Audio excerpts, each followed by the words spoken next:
When I married into my husband's family, I thought I was stepping into a new chapter filled with love, hope, and acceptance.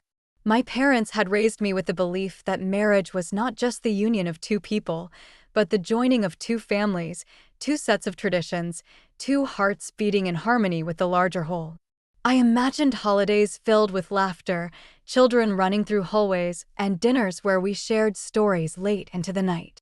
I was young, wide-eyed, and eager to please. My husband, Daniel, had charmed me with his quiet confidence and sweet words, and I thought, naively, that those qualities would extend to the family I was about to inherit as my own. At first, it seemed like everything was fine. His mother greeted me warmly enough, his father shook my hand with firm politeness, and his sisters made the usual chatter about my dress, my hairstyle, the wedding details. Beneath the surface, though, I sensed something sharp, like a knife pressed under the tablecloth, unseen but not unfelt. They were watching me, weighing me, as though I were a purchase to be judged. Still, I brushed off the unease. Families take time, I told myself. I would win them over with kindness, with patience, with the kind of dedication I had always been taught a good wife should have. Daniel and I started our life together in his parents' large home. It was temporary, he said, until we saved enough for our own place. I didn't mind, it was practical and, in some ways, comforting to live in a full house instead of an empty apartment. But the walls of that home carried whispers, expectations, and judgments that slowly began to suffocate me. Every morning, his mother would drop hints about grandchildren. "A house isn't complete without the sound of little feet," she'd say as she poured tea, her eyes flicking to my stomach as though she could will it to swell with child. His sisters giggled about nursery colors, about baby names, asking me casually what I preferred, boys or girls. I smiled, I laughed, I nodded. I thought it was natural curiosity. But when the months turned into a year, and my womb remained silent, their curiosity sharpened into cruelty. It started with jokes. "Maybe she doesn't know how to try properly," one of his sisters whispered one evening, not quietly enough. Another time, his mother sighed loudly at dinner, saying, "Some women are just slow. Perhaps she's not ready for the responsibilities of motherhood." I laughed nervously, trying to hide how the words burned. Daniel told me to ignore them, that they didn't mean it, but his silence at the table was louder than any defense he could have offered. He never once told them to stop. Doctors became my second home. I submitted myself to endless tests, blood work, uncomfortable procedures, all while clinging to the hope that I could fix whatever was wrong. Each result came back normal. I was healthy, perfectly capable of conceiving, they said. I shared this news with Daniel, but his face was unreadable. When I suggested he get tested too, his jaw tightened. "There's nothing wrong with me," he said coldly, as though my suggestion was an insult. And just like that, the unspoken verdict in his family's eyes was sealed. The problem was me. The word defective slipped into their conversations like poison. His mother used it first, late one night when she thought I couldn't hear. "We thought she was a good match, but what good is a wife who can't carry children? She's defective." The word clung to me like a curse. Soon after, his sisters repeated it with sneers, laughter curling around their tongues like smoke. Even his father, usually silent, looked at me with disappointment, as though I had failed in the one duty he valued in a woman. The walls of that house, once neutral, became cages of humiliation. I stopped joining family dinners. I ate in silence in my room, tears dripping into my food. Daniel grew more distant, spending late nights out, avoiding my gaze. When he did come home, he was cold, his affection gone. I asked him once if he still loved me, and he shrugged. "Love won't give us children," he said flatly and rolled over in bed. The breaking point came on a rainy afternoon. I remember standing in the living room, the smell of damp earth drifting in from the open windows. His mother, his sisters, even his father sat lined up on the couch like a tribunal. Daniel stood beside them, arms crossed. My heart pounded in my chest. Something in the air told me this was no ordinary confrontation. His mother cleared her throat. "We've tried to be patient," she began, her voice coated in false sympathy. "But it's been years and nothing has changed. You've brought nothing into this family." No children, no future. You've wasted our son's time." I stared at her, words caught in my throat. Daniel said nothing. His silence was an answer I wasn't prepared for. His sister leaned forward, smirking. "You're defective. Everyone sees it. You don't belong here." The words hit me like stones. My knees trembled, my breath caught. Defective. That word again, cruel, final, stripping me of humanity, of worth. And then, as though rehearsed, his mother stood and pointed to the door. "Pack your things and leave. You are no wife to my son, no daughter to this family. Get out." I looked at Daniel, desperate for a lifeline, for any sign that he would stop this madness. But he only lowered his eyes and muttered, "Maybe it's for the best." Something inside me shattered. But in that shattering, a new fire ignited. I left that house with nothing but a suitcase and my pride, raw and wounded as it was. The rain soaked me as I walked to the street, each drop washing away the remnants of who I had been in that place. They thought they had broken me, cast me out as defective. But what they didn't know was that they had freed me. Freed me from their cages, their cruelty, their lies. What came after was a journey they could never have imagined. The first night after leaving that house, I slept on a friend's couch. Or rather, I lay awake staring at the ceiling while my body trembled from the weight of everything that had been thrown at me. Every insult, every cold stare, every cruel whisper echoed in my mind. Defective. The word had carved itself into my bones, and no matter how much I tried to shake it off, it clung to me. I wanted to scream, to smash something, to ask the universe why love had turned into this twisted nightmare. But as I lay there, a strange calmness began to settle in. I thought of my grandmother, who had always told me that women carried a strength inside them that most men couldn't even begin to understand. She had raised me to believe that my value didn't lie in the roles others assigned me, but in the fire I chose to carry. Her voice rang in my ears that night, soft but steady. "They can strip you of comfort, but they cannot strip you of who you are unless you let them." The next morning, I looked at myself in the mirror. My eyes were swollen, my hair a tangled mess, but there was something new there, a flicker of resolve. If they thought they could discard me like garbage, if they thought they could call me defective and walk away unscathed, they had another thing coming. I wouldn't just survive. I would rise. And in my rising, they would see exactly what I was capable of. At first, survival was messy. I worked odd jobs to pay for a tiny studio apartment that smelled faintly of mildew, but was mine. The mattress was thin, the kitchen barely large enough to hold a stove, and the neighbors argued at all hours of the night. But when I locked the door behind me, no one called me names. No one judged me. I cried into my pillow some nights, aching with loneliness, but those tears were cleansing. Each one washed away another layer of the shame his family had tried to brand onto me. I threw myself into work. During the day, I worked as an assistant in a law office, answering phones and sorting files. It wasn't glamorous, but it paid the bills. At night, I poured myself into classes at the community college. I had always loved numbers, and accounting came naturally to me. There was something about balancing equations, finding order in chaos, that steadied my heart. Slowly, semester by semester, I earned my degree. All the while, I kept tabs on Daniel and his family. Social media was a window I couldn't resist peeking through.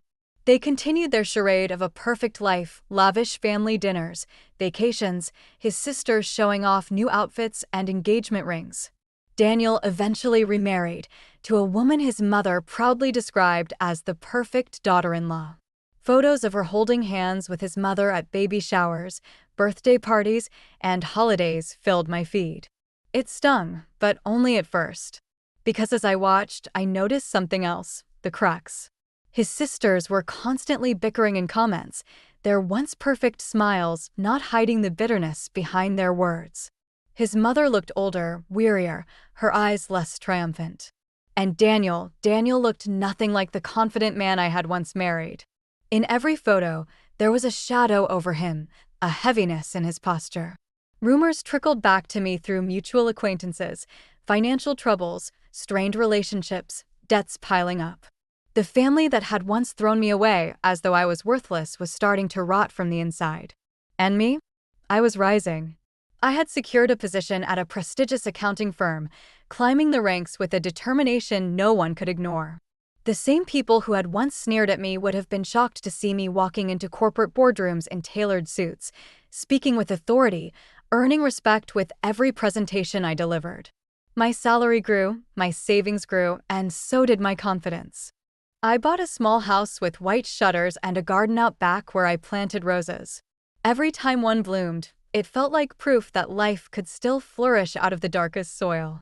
But my journey wasn't just about building a new life. It was about something deeper, something that simmered quietly beneath my skin.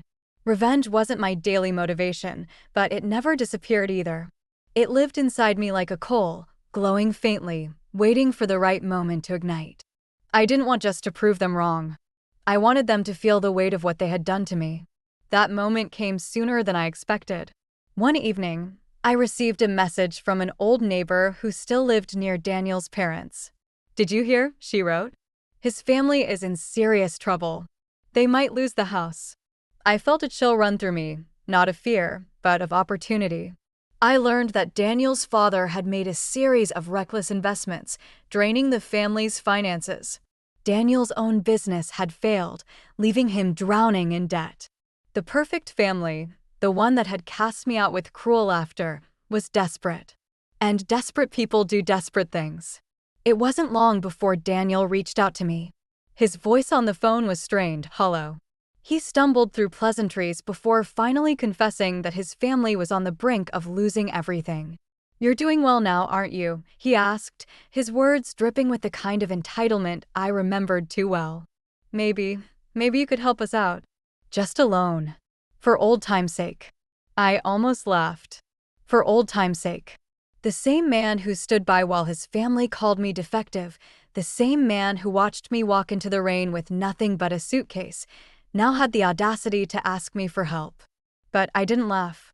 Instead, I kept my voice calm, smooth, like silk concealing a blade. "Of course," I said. "Let's meet. I'll see what I can do." When I walked into their crumbling home, I felt taller than I ever had before. His mother's once proud eyes widened when she saw me, her mouth opening and closing like a fish gasping for air. His sisters shifted uncomfortably, unable to meet my gaze. And Daniel looked broken, shoulders slumped, his arrogance drained. For a moment, silence hung heavy in the room. I let it stretch, savoring their discomfort. Then I spoke. "You called me defective. You threw me out like trash. And now you need me." I paused, watching their faces pale. "I could save you. I have the resources. But why should I?" His mother tried to protest, stammering about misunderstandings, about how things had been said in the heat of the moment. Daniel looked at me with pleading eyes, but I felt nothing but a cold, clean satisfaction. I leaned forward, lowering my voice. "I'm not here to save you. I'm here to show you what real strength looks like. And it doesn't come from cruelty or judgment or control. It comes from surviving what you put me through." I stood, my heels clicking against the worn floorboards, and walked out without looking back. Their voices followed me, pleas, excuses, cries, but I didn't turn. I didn't need to. They had already been defeated, not by my money, but by my success, my independence, my refusal to bow to them again. As I stepped outside, the evening sun bathed me in gold, warm and triumphant.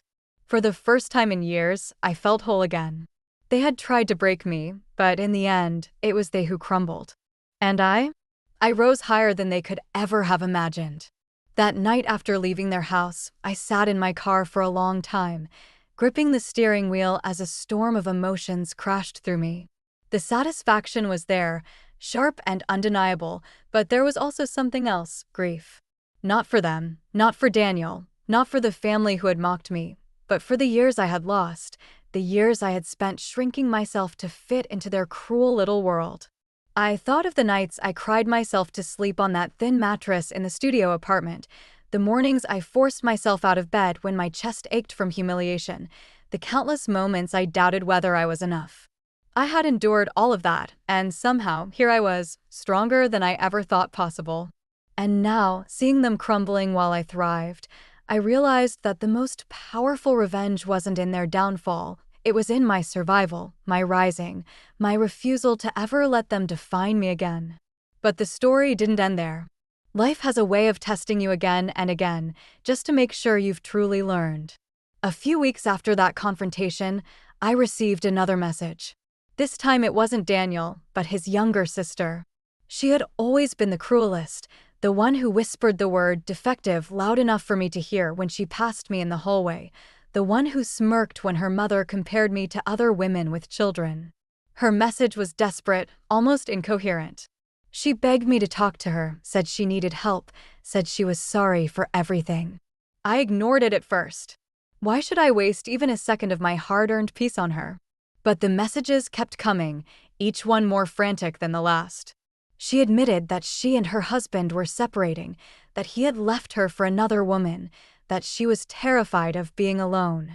Her words dripped with the same fear I once felt, the fear of being discarded, of being branded unworthy.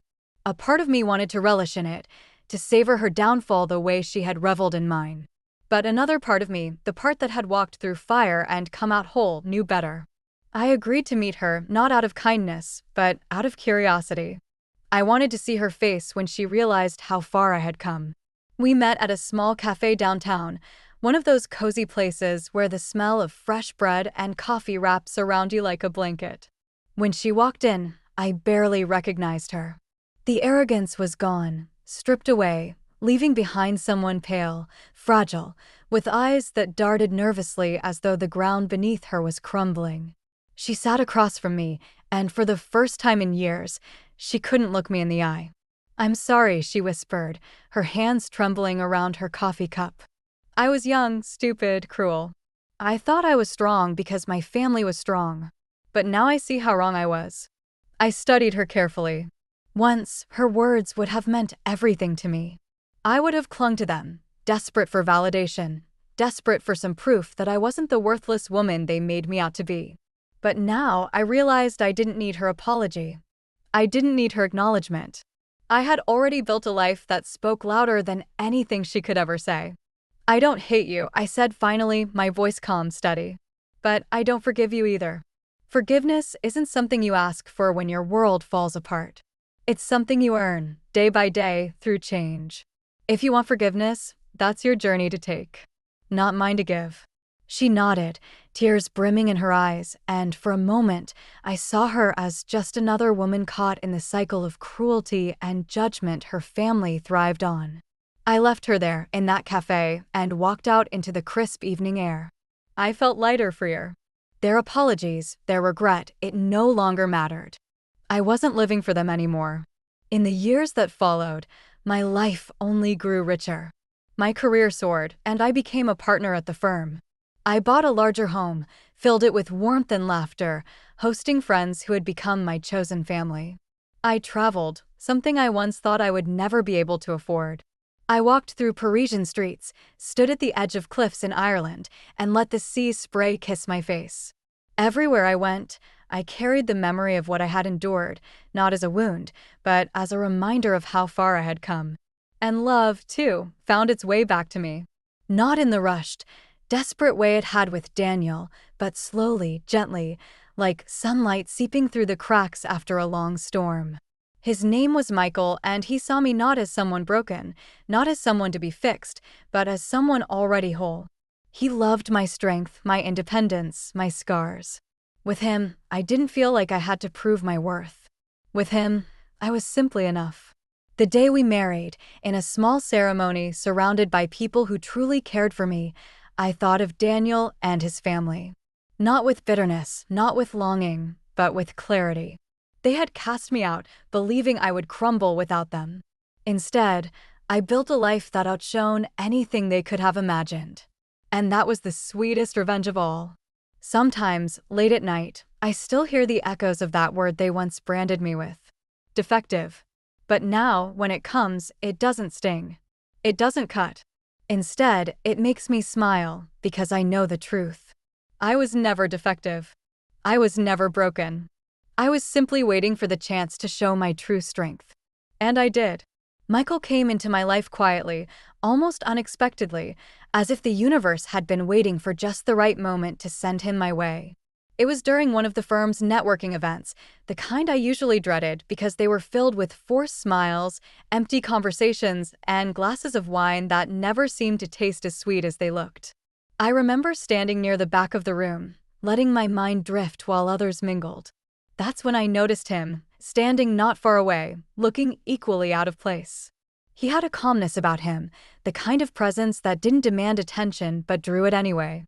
When our eyes met, he smiled, not the polished, practiced smile I had seen too often, but a warm, genuine one that made me feel as if I were being seen for the first time in years.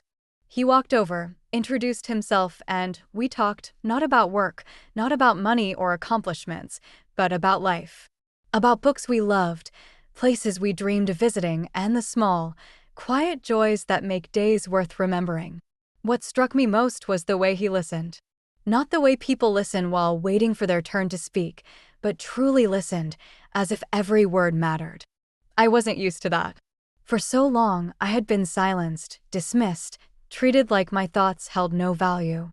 With him, my voice felt steady, important, alive. We started seeing each other casually at first. Dinners, long walks, late-night phone calls that stretched until dawn. But there was no rush, no pressure. For once in my life, love wasn't about proving myself, or holding on desperately, or fearing abandonment. It was about trust, about peace, about knowing that I was enough exactly as I was. He never asked me about my past unless I offered it, never judged me when I did, and never once made me feel as if my worth was tied to what I could or couldn't give him. One evening, as we sat on my porch watching the sun dip below the horizon, I told him everything. The marriage, the cruelty, the word that haunted me. He didn't interrupt, didn't try to comfort me with empty platitudes. He simply held my hand, his thumb brushing against my skin, grounding me. When I finished, he looked at me with such tenderness that it almost broke me. "You were never defective," he said softly. "You were just surrounded by people too blind to see your worth." I cried then, not the kind of tears that come from pain, but the kind that come from finally being understood, from finally being free. And in that moment, I realized that love, real love, wasn't about filling a void. It was about sharing strength, about building something greater together. Our life grew slowly, steadily. We traveled, laughed, argued, and made up in the most human of ways. He loved to cook, something I had never had the patience for, and our kitchen became a place of warmth and chaos, filled with the sound of sizzling pans and laughter echoing against the walls. We adopted a dog, a scrappy little mutt from the shelter with soulful eyes who quickly became part of our family. For the first time in years, my home felt alive, not just with furniture and possessions, but with love. Meanwhile, Daniel's world continued to unravel. Word spread that his second marriage had collapsed under the weight of his arrogance and financial ruin. His wife had left him, taking their children with her, and his business had gone bankrupt. His family's home, the one where they had once looked down on me, was sold off to cover debts. The perfect image they had built for themselves shattered piece by piece, until all that remained was a hollow shell of bitterness and regret. I didn't gloat. I didn't need to. Their downfall wasn't my victory, it was simply the inevitable result of the lives they chose to live. Cruelty may give the illusion of power, but it rots from the inside until nothing is left. And now, as I thrived, they were forced to confront the emptiness of their choices. Years later, I ran into Daniel by chance. It was in a grocery store of all places, the most ordinary setting for such an extraordinary moment. He looked older, tired, worn down by years of struggle. His once confident posture was gone, replaced by a slump that spoke of defeat. For a moment, our eyes met, and I saw a flicker of recognition, followed quickly by shame. He opened his mouth as if to speak, but no words came. I simply nodded, offered a polite smile, and walked past him. There was nothing left to say. The silence between us said it all. That night, as I curled up on the couch with Michael and our dog at our feet, I thought about the journey that had brought me here. From the girl who had once cried herself to sleep in a cold studio apartment to the woman who now sat in a home filled with love and laughter, I had walked a long road.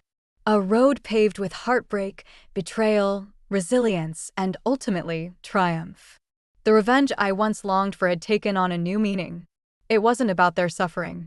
It was about my joy. It was about proving, not to them, but to myself, that I was never broken. That I was capable of building a life so full, so rich, so undeniably mine, that their cruelty no longer held any power over me. Sometimes, when I sit in my garden watching the roses bloom, I think of that word again. Defective. It comes to me like a ghost, but it no longer haunts me. Instead, it reminds me of the woman I became. A woman who rose from ashes, who found strength in pain, who discovered that true revenge isn't about destruction, it's about creation. It's about living so fully, so brightly, that the shadows of the past can never dim your light again. And that is exactly what I've done. Life with Michael unfolded in ways I had never imagined possible. It wasn't perfect, no love story truly is, but it was real, and that was more precious to me than anything. There were days when we argued about little things, like his habit of leaving socks on the floor or my tendency to forget where I had put the keys. But even in those moments, there was a gentleness, a respect that carried us through. Arguments didn't feel like battles anymore. They felt like conversations that led us back to each other. That was new to me, and it was beautiful. As time went on, we built a rhythm together. Our mornings began with coffee on the porch, the dog curled at our feet, and the sound of birdsong weaving into the quiet air. Evenings were filled with music, sometimes dancing in the kitchen, other times just sitting together in silence, content in each other's company. I learned that love didn't always need grand gestures, it lived in the simple things, in the way he always kissed me goodnight, in the way he noticed when I was tired and made me tea without asking, in the way he looked at me as though I was the most remarkable person in the world. There were still scars, of course. Nights when I woke up from dreams of the past, heart pounding, tears streaming before I even realized I was awake. On those nights, Michael would hold me close, whispering that I was safe, that I was here, that the ghosts of yesterday couldn't touch me anymore. Slowly, the nightmares grew less frequent, and when they did come, they no longer had the same power. Healing wasn't linear, but it was real, and I could feel myself growing stronger. My career flourished too. Freed from the constant weight of judgment and pressure, I threw myself into work with a passion I hadn't felt in years. I climbed the ladder, not because I was desperate to prove myself, but because I believed in what I was doing. My colleagues respected me, not for appearances or family name, but for my dedication and vision.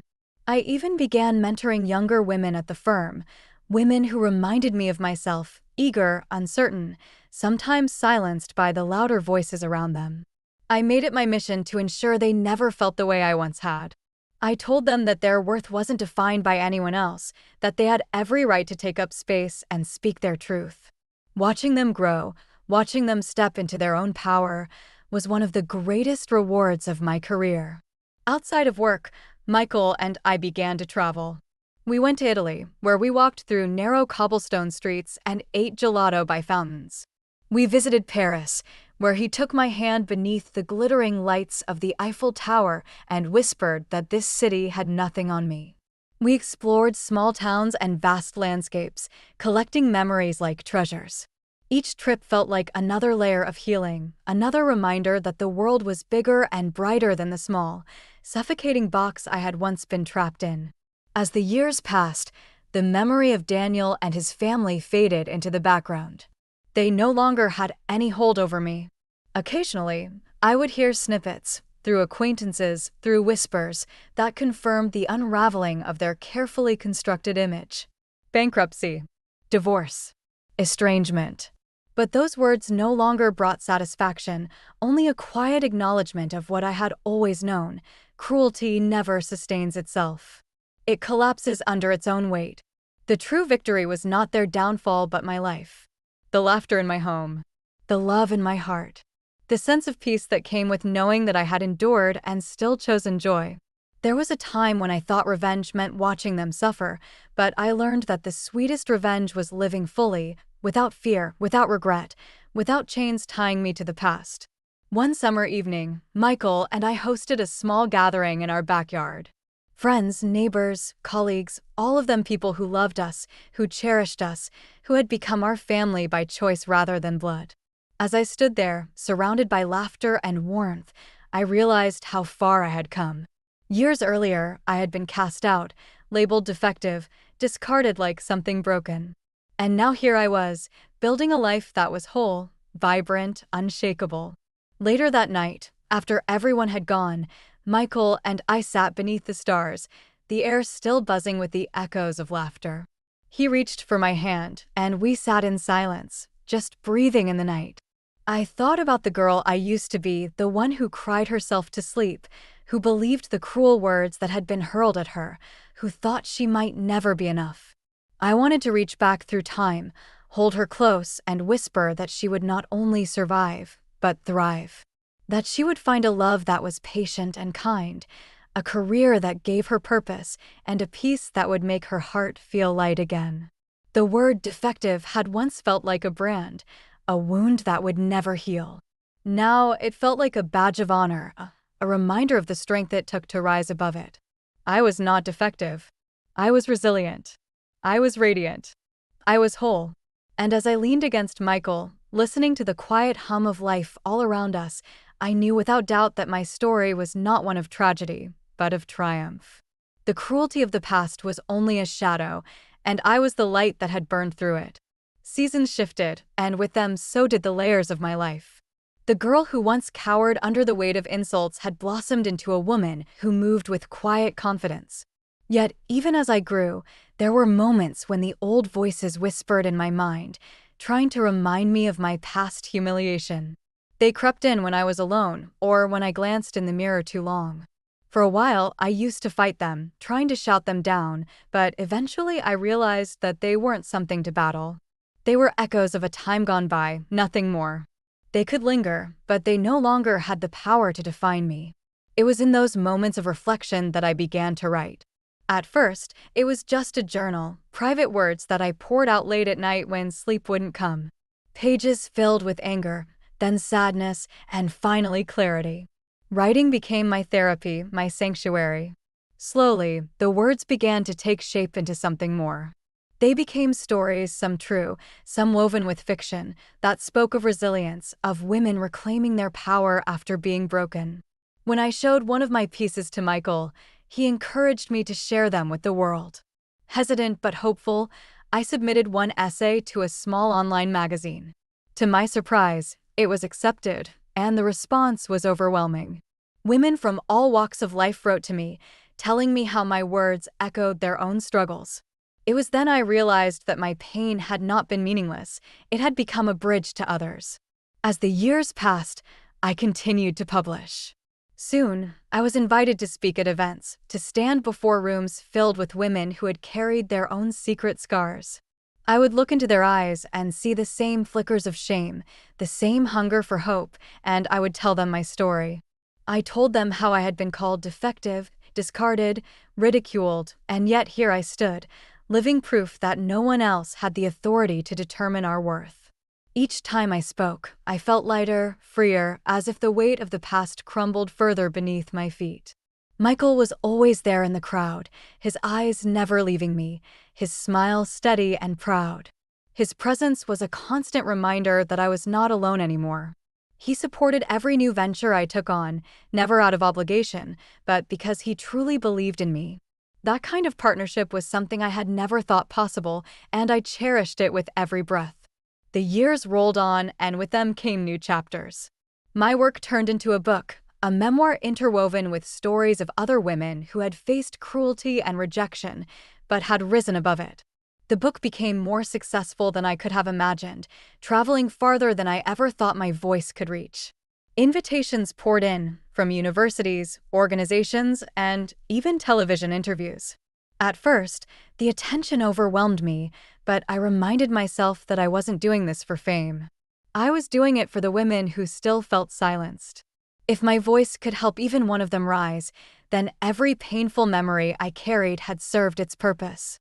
Through it all, Michael and I grew older together.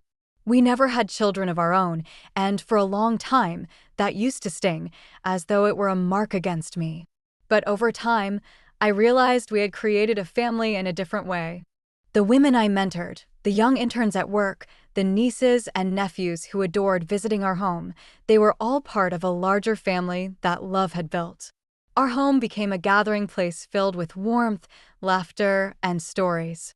I was never without people to nurture, never without hearts to pour my love into. There were quiet moments too, moments when I would sit on the porch with Michael, watching the sun dip low in the sky, painting the horizon with shades of orange and pink. He would slip his hand into mine, and we would sit in silence, no words needed. Those evenings were some of the sweetest of my life, because they reminded me that happiness wasn't always found in loud victories, it was in the stillness, the steadiness, the quiet joy of simply being at peace with yourself and the person beside you. But life, as it always does, had its hardships. Michael fell ill one winter, and for a time, fear crept back into my heart. The thought of losing him shook me to my core, reopening wounds I thought had healed. Yet, even in sickness, his strength shone through. He never let me see despair in his eyes, only determination. Together, we faced that storm, and together we came out the other side. His recovery was slow but steady, and it made every day thereafter feel like a gift. I learned to hold each moment more carefully, to treasure the sound of his laughter, the warmth of his embrace, the way his eyes still lit up when he saw me walk into a room. In those later years, I sometimes thought back to Daniel and his family, to the cruelty that had once shattered me. But those memories no longer brought pain or even anger. They felt like someone else's story, a past life that no longer had anything to do with me. If I saw them in the street, I don't know what I would have felt, pity, perhaps, or nothing at all. Because the truth was, they had no hold over me anymore. My life had grown beyond the shadow they once cast. What struck me most was the realization that their rejection had been the beginning of my liberation. Had they not cast me out, I might never have found the strength to leave. I might never have discovered the depth of resilience within me, or the joy of living authentically, or the kind of love that heals instead of wounds. In their attempt to break me, they had unwittingly freed me. And for that, I felt not anger, but gratitude. When I looked in the mirror in those later years, I no longer saw the broken girl I once was. I saw a woman who had walked through fire and come out glowing. The lines on my face told stories of laughter and sorrow, of trials and triumphs. My eyes held not shame but wisdom, not fear but peace. And in that reflection, I saw not a victim, but a survivor, a warrior, a woman who had carved her own destiny. Time has a way of softening even the harshest memories, reshaping them into quiet lessons rather than open wounds. As I moved deeper into my later years, I found myself reflecting often, not with bitterness, but with wonder at how far I had come. My days became a balance of quiet routines and bursts of activity that kept my spirit alive. I found joy in little things, watering the garden in the early morning, the scent of fresh bread baking in the oven, the laughter of children playing in the street outside. Each of these moments felt like a victory in itself, proof that life had given me so much more than it ever tried to take away. Michael and I grew old together, our hair silvering and our steps slowing, but our bond never dimmed. If anything, it grew deeper, rooted in all the storms we had weathered side by side. We celebrated anniversaries not with grand gestures, but with simple acts of love, a handwritten note tucked into a book, his hand brushing mine as we walked, a shared look that carried years of unspoken devotion. Sometimes, in those quiet evenings, I would rest my head on his shoulder and think about how lucky I was that fate had led me to him, that the darkness of my past had somehow guided me into this light. The work I began with writing and speaking did not stop. If anything, it expanded as I aged. Young women came to me for advice, looking not only for comfort, but for guidance in how to build lives filled with strength rather than fear. Many of them reminded me of my younger self, wide-eyed, full of questions, uncertain of their worth.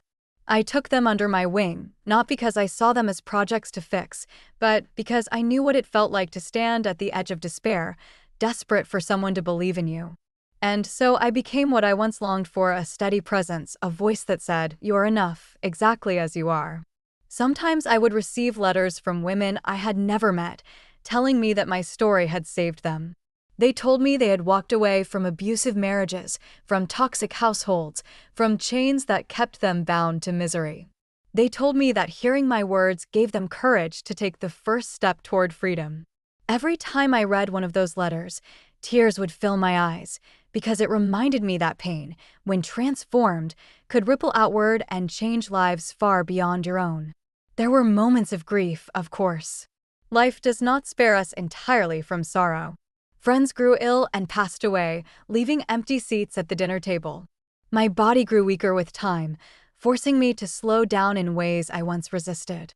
And eventually, I faced the day I had dreaded most, when Michael's hand slipped from mine, not out of choice, but because his time had come to an end. Losing him was like losing a part of my own soul. For weeks, I walked through our home like a ghost, expecting to hear his voice in the next room, expecting his laughter to fill the silence.